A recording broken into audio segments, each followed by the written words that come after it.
갈미의 아들 아갈이라고 하는 것은 이 아간을 이야기하는 것이죠. 그래서 이 혈통이라고 하는 이것이 곧 믿음을 이야기하는 것은 아니다. 그러니까 내가 어느 교회, 큰 교회, 유명한 교회, 정말 훈련이 잘 되는 교회에 내가 출석한다고 해서 곧 그것이 나의 믿음을 결정짓는 건 아니다. 라고 하는 거예요.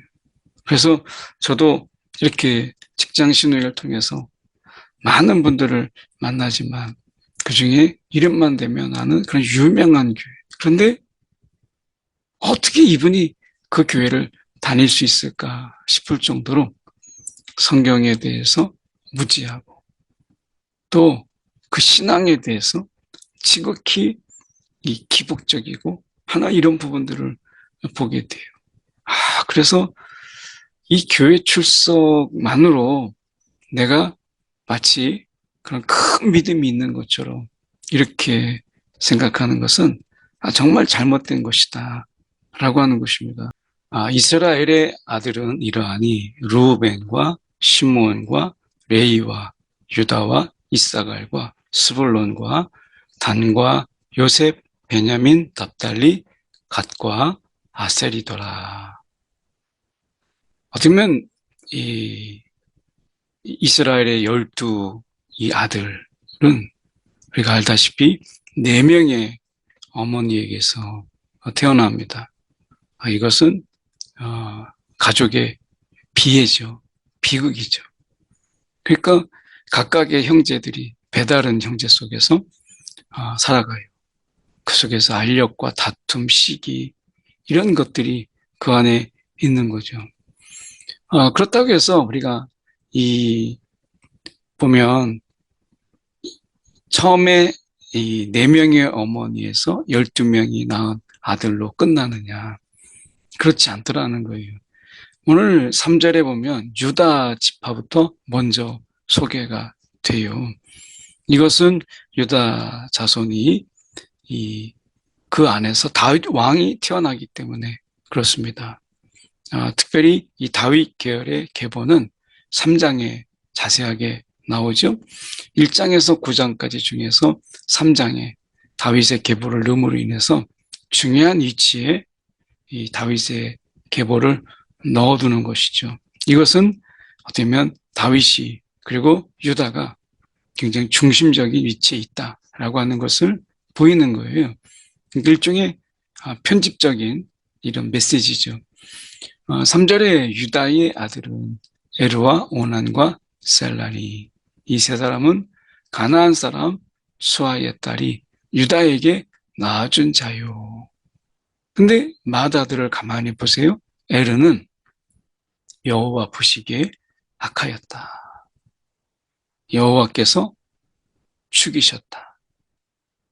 에르가 여호와 보시기에 악함으로 인해서 그가 죽고 결국 유다의 이 자손은 결국 며느리 다말을 통해서 이어져요. 그래서 며느리 다말이 유다에게 베레스와 세레를 낳아 주었으니 유다의 아들이 모두 5이더라.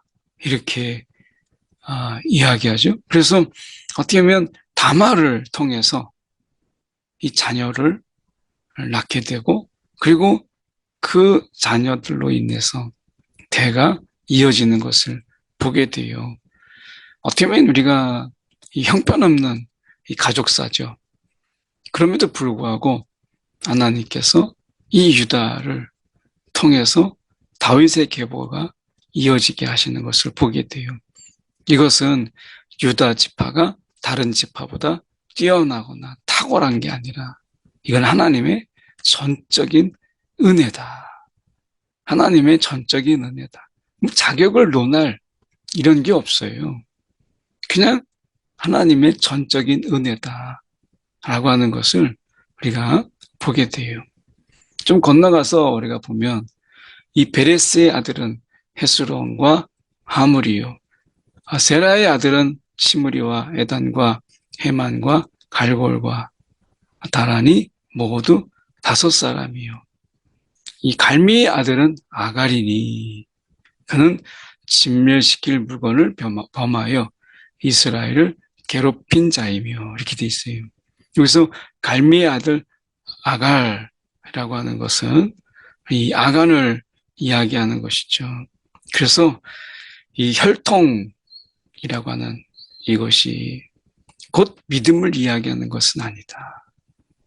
우리가 내가 어느 교회, 큰 교회, 유명한 교회, 정말 훈련이 잘 되는 교회에 내가 출석한다고 해서 곧 그것이 나의 믿음을 결정짓는 건 아니다. 라고 하는 거예요. 그래서 저도 이렇게 직장 신우회를 통해서 많은 분들을 만나지만 그 중에 이름만 대면 아는 그런 유명한 교회. 그런데 어떻게 이분이 그 교회를 다닐 수 있을까 싶을 정도로 성경에 대해서 무지하고 또 그 신앙에 대해서 지극히 이 기복적이고 하나 이런 부분들을 보게 돼요. 그래서 이 교회 출석만으로 내가 마치 그런 큰 믿음이 있는 것처럼 이렇게 생각하는 것은 정말 잘못된 것이다 라고 하는 것입니다. 어떻게 보면 이 좋은 가문 속에 있는 이 아갈은 여리고성 함락 시에 이 하나님의 헤렘을 선포했음에도 불구하고 전리품을 취했던 굉장히 부끄러웠던 모습이잖아요. 그것으로 인해서 이스라엘 백성이 이 아이성에서 전쟁에 패하게 돼요. 그 고통을 주었던 자죠. 내가 어느 가문, 어느 혈통 속에 있다고 해서 곧 그것이 나의 믿음은 아니다. 그래서 우리의 믿음, 하나님과의 그런 관계 속에서 우리의 믿음이 하나님 앞에서 자라고 성장해야지. 내 소속, 혈통, 이것만을 자랑해서는 안 된다. 좋은 기회일 수 있죠. 근데 그것이 곧 나의 믿음은 아니다. 라고 하는 것이죠. 그러니까 좋은 교회, 그 속에서 우리가 훈련받고 하나님과의 깊은 관계로 내가 나아가지 않으면 교회 다닌다라고 하는 그것으로 곧 나의 믿음이 저절로 막 자라거나 하진 않아요. 그건 착각이죠. 그런 의미에서 우리는 좀 더 이 아간, 이것을 좀 더 깊이 생각해 볼 필요가 있다라고 하는 것입니다. 이스라엘에 어쩌면 이 선민의식이 바로 이런 거 아니겠어요?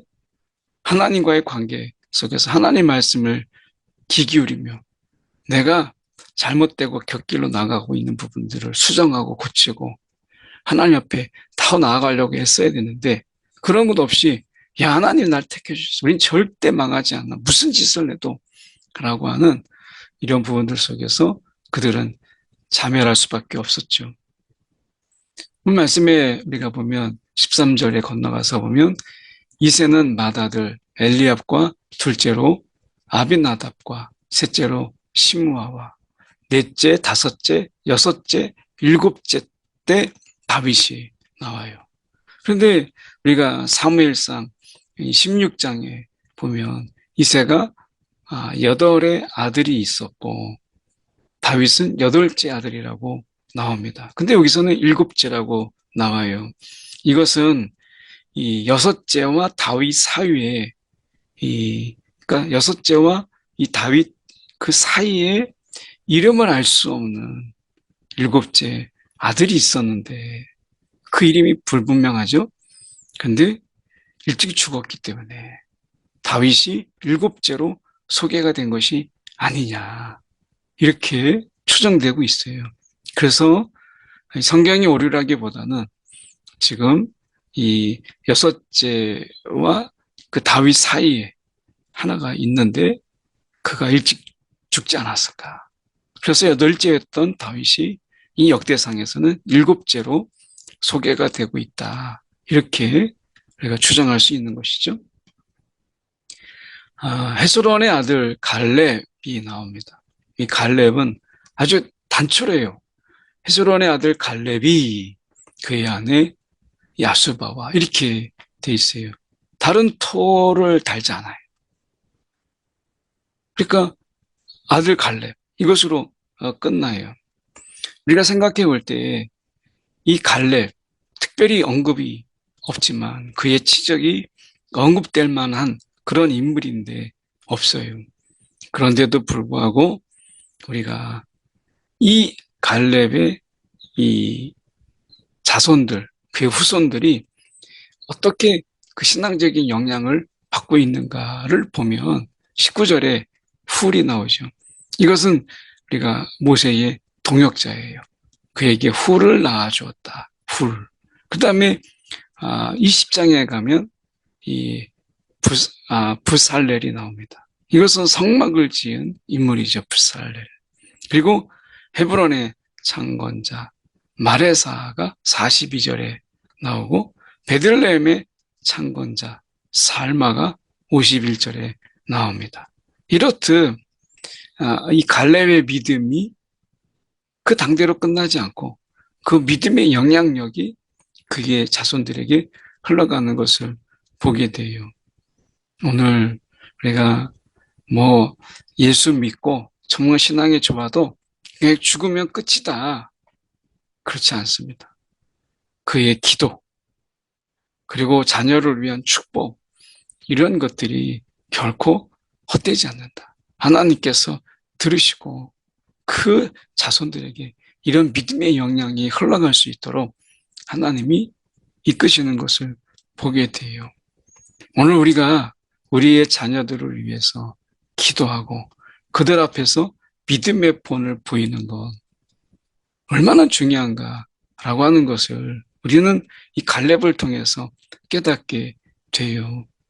물론 우리가 항상 좋은 자녀, 정말 그 믿음을 본받는 그런 자녀들만 우리가 대를 잇게 되면 얼마나 좋겠어요.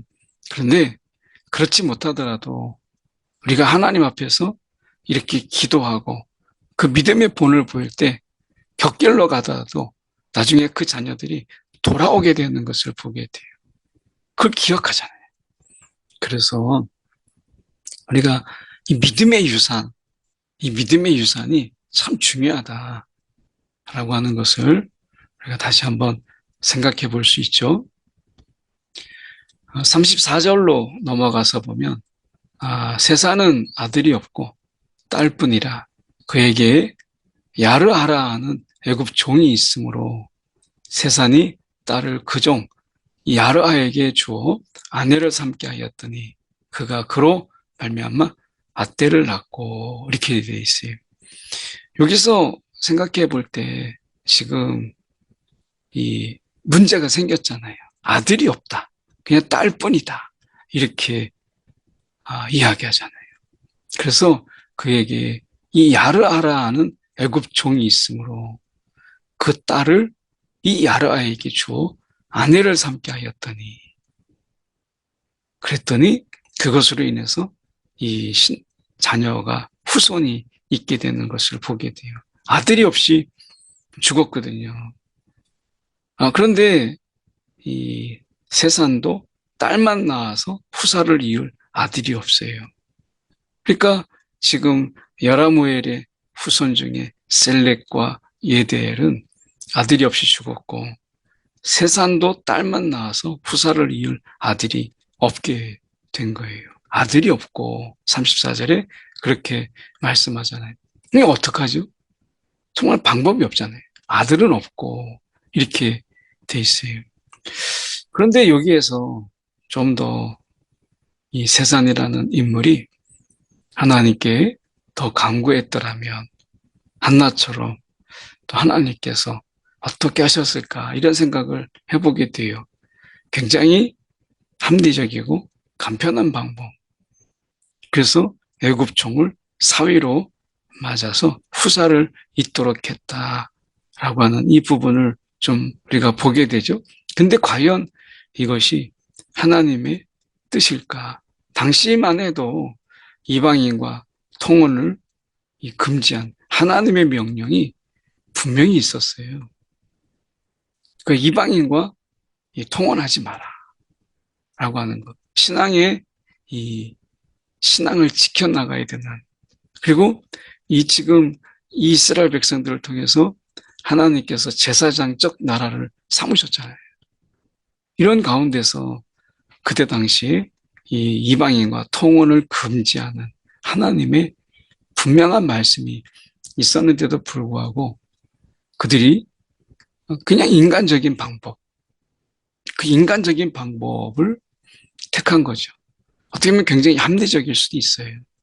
그런데 정말 하나님의 명령 앞에서 인간의 그런 인간적인 결정이 과연 옳을까 고민하게 만드는 본문이죠. 오늘 우리가 나중에 정말 하나님께서 어떠한 방법 없이 하나님께서 그렇게 하라라고 하는 하나님의 허용, 이것이 분명히 있기 전까지 하나님께 좀 매달리고 간구하는 부분들이 필요하지 않을까. 너무 손쉬운 방법, 너무 인간적인 방법, 이것으로 그가 문제를 해결하지 않았을까. 오늘도 우리의 삶 속에서 하나님 앞에 너무나 손쉬운 방법으로 우리의 문제를 해결하는 이런 부분들이 되지 않도록 오늘도 하나님 앞에서 기도하며 하나님의 뜻을 구하는 그러한 저와 여러분이 되기를 간절히 소망합니다. 기도하겠습니다. 사랑이 많으신 하나님 아버지, 오늘도 우리의 삶 가운데서 하나님을 구하고 하나님의 뜻을 구하며 오늘 하나님의 뜻대로 살고자 하는 귀한 하루가 되게 하여 주옵소서. 우리의 형편과 놓여진 상황 속에서 인간적인 선택과 결정이 합리적이고 이성적인 결정이라 할지라도 먼저 하나님의 뜻을 구하는 일에 우리가 좀 더 열심히 있도록 인도하여 주시옵소서. 오늘도 우리의 부족함에도 불구하고 하나님의 은혜로 우리 가운데 하나님께서 일하시고 계심을 다시 한번 바라보는 귀한 하루가 되게 하여 주옵소서. 살아계신 예수 그리스도를 받들어 기도드리옵나이다. 아멘.